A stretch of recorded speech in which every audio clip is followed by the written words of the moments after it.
अस्सलामु अलैकुम। अल्लाह ताला चाहते हैं कि आप उन्हीं पुकारें।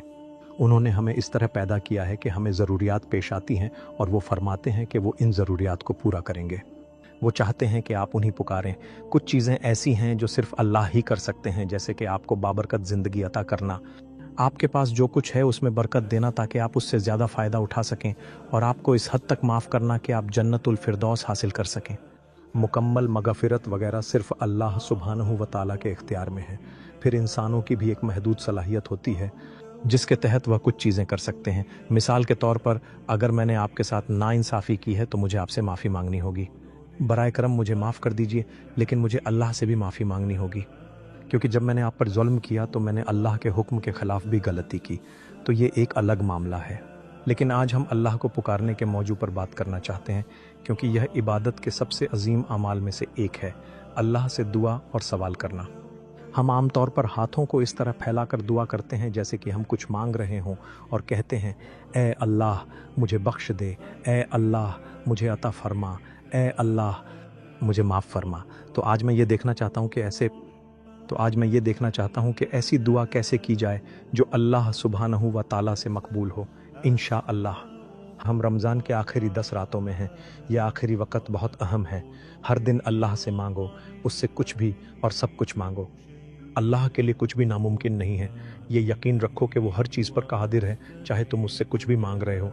अगर तुम शदीद बीमार हो और डॉक्टरों के मुताबिक तुम्हारे पास सिर्फ चंद दिन बाकी हैं, तब भी अल्लाह से दुआ करो, ए अल्लाह मैं जानता हूँ कि आप मुझे शिफ़ा दे सकते हैं, आप ही मुझे शिफ़ा देंगे।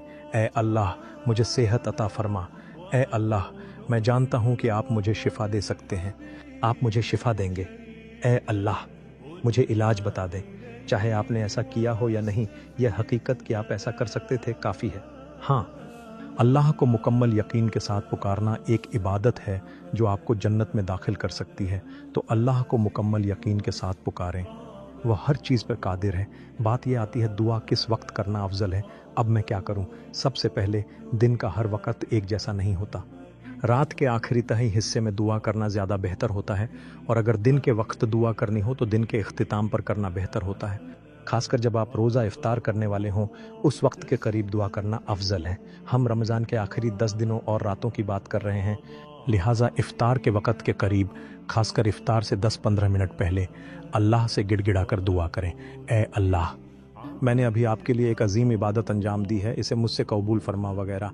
इसी तरह रात का आखिरी तिहाई हिस्सा, तहज्जुद का वक़्त, एक बाबरकत लम्हा है, हैरत अंगेज़। अल्लाह की रहमत हो, वो चाहता है कि आप उसे पुकारें, और ये वक़्त भी बहुत बेहतरीन वक़्त है।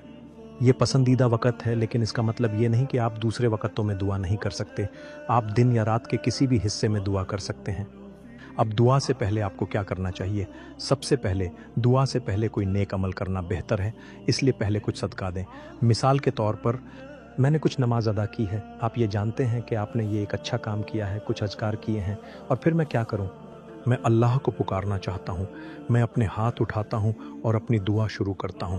जब मैं अपनी दुआ शुरू करना चाहता हूं तो शुरू में 2 बातें बहुत ही अहम होती हैं। सबसे पहले मुझे अल्लाह की तारीफ़ करनी चाहिए। आप ये कह सकते हैं, अल्हम्दुलिल्लाह, सुभान अल्लाह।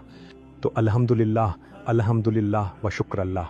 अल्लाह की हम्द ओ सना बयान करें, उसका शुक्र अदा करें और उसकी अज़मत का ऐलान करें। ए अल्लाह आप सबसे अजीम हैं। ए अल्लाह आप मेरे रब हैं, मेरे पास आपके सिवा कोई नहीं है। ए अल्लाह आप ही एक हैं। ए अल्लाह आपने मुझे पैदा किया है। ए अल्लाह मैं आपकी तरफ लौटूंगा, मैं बेबस हूँ और आप हर चीज़ पर कादिर हैं। मैं क्या कर रहा हूँ? मैं अल्लाह की तारीफ़ कर रहा हूँ। मैं उनके बारे में वही कह रहा हूँ जिस पर मैं यकीन रखता हूँ, वो सबसे अजीम है, और मैं नबी करीम सल्लल्लाहु अलैहि वसल्लम पर दुरूद और सलाम भेजता हूँ, क्योंकि अल्लाह ने उन्हें हम सब पर फजीलत दी और हमें राह दिखाने के लिए अपना रसूल मुंतखब फरमाया। तो मुझे कुछ कहना है। आप इसे सादा अंदाज में यूं शुरू कर सकते हैं, अल्हम्दुलिल्लाह वस्सलातु वस्सलामु अला रसूलिल्लाह। ये बहुत सादा और जामिया है। मैंने अल्लाह की हम्द की और नबी करीम सल्लल्लाहु अलैहि वसल्लम पर सलाम भेजा। लेकिन अगर मैं इसे और ज़्यादा तफसील से और तवील करना चाहूँ तो कर सकता हूँ। चाहे यह किसी भी ज़बान में हो, ये बिल्कुल ठीक है, क्योंकि दुआ सिर्फ़ अरबी ज़बान तक महदूद नहीं है। दुआ किसी भी ज़बान में हो सकती है। तो मैंने अल्लाह की हम्द से आगाज़ किया। मैं मोहम्मद सल्लल्लाहु अलैहि वसल्लम पर दुरूद व सलाम भेजता हूँ, फिर मैं माफ़ी मांगता हूँ। मैं माफ़ी मांगता हूँ, ए अल्लाह मुझे माफ़ कर दे। ये पहली चीज़ है जो मैं अल्लाह से मांगूंगा, क्योंकि अगर अल्लाह ने आपको माफ़ कर दिया तो बिलाखिर चाहे इस दुनिया में आपको वह न मिले जो आप चाहते हैं, आपको जन्नत मिलेगी। ये बोनस है। तो आपको समझ आता है कि ये कैसे काम करता है।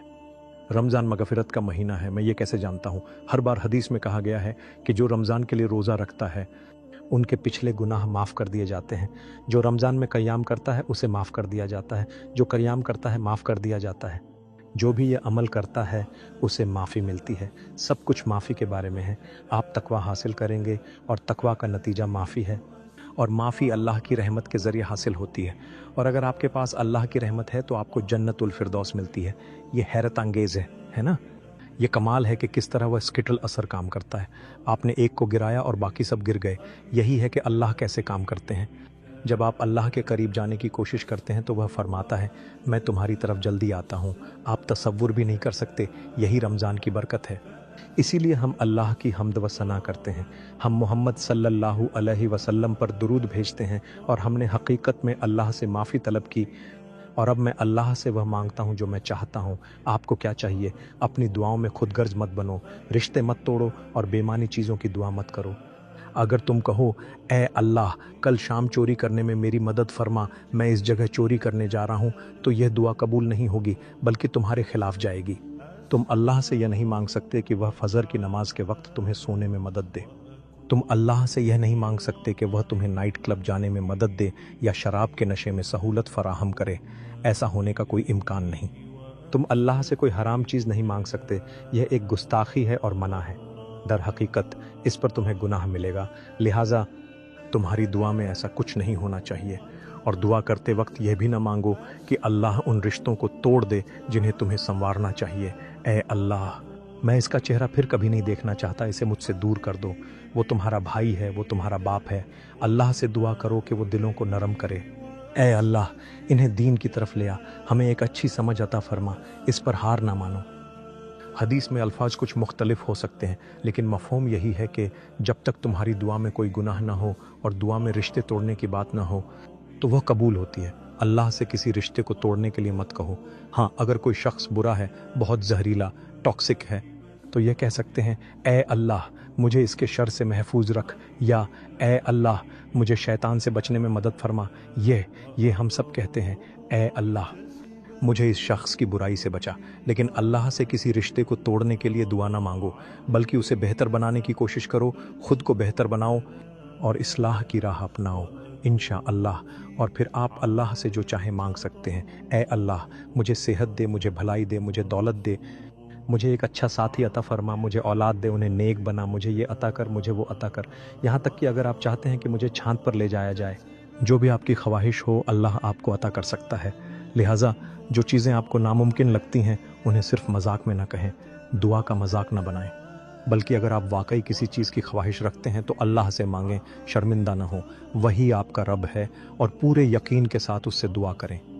यकीन के साथ यह जानते हुए कि अगर अल्लाह जानता है कि यह मेरे लिए बेहतर है तो वह मुझे अता करेगा, और अगर वह जानता है कि यह मेरे लिए अच्छा नहीं है तो वह मुझे नहीं देगा, और मैं दोनों हालात में राजी रहूँगा। और जब आप अपनी दुआ मुकम्मल कर लें तो दोबारा नबी करीम सल्लल्लाहु अलैहि वसल्लम पर दुरूद व सलाम भेजें। आप अपनी दुआ के आखिर में अल्लाह की हम्द व सना बयान करते हैं। इसीलिए कहा जाता है कि इसका मतलब है तमाम अंबिया पर रहमतें और सलामती, या सलामती और तमाम तारीफ़ें अल्लाह के लिए हैं। तो हमने क्या किया? हमने रहमतें और सलामती भेजी और फिर उसे इसी तरतीब में रखा। तो यह एक बर्गर की तरह है। आपके पास दोनों तरफ रोटी होती है, फिर शायद मेयोनेज़ जदाद आओ, फिर सलाद होता है और दरमियान में पैटी होती है। असल हिस्सा दुआ है। यह हम्दो सना से शुरू होती है और हम्दो सना पर ही ख़त्म होती है। दरमियान में रहमतें और सलामती हैं। रहमतें और सलामती हैं, और इस तरफ माफ़ी तलब की गई है। ठीक है, कोई माफ़ी नहीं, चलें, बस एक मजाक था, माशा अल्लाह। लेकिन फिर आपके पास पेटी होती है। पेटी, माशा अल्लाह, यही दुआ का असल मरकज़ है, और अल्लाह अपनी मर्ज़ी से आपको अता फरमाएगा, अपनी मर्ज़ी से।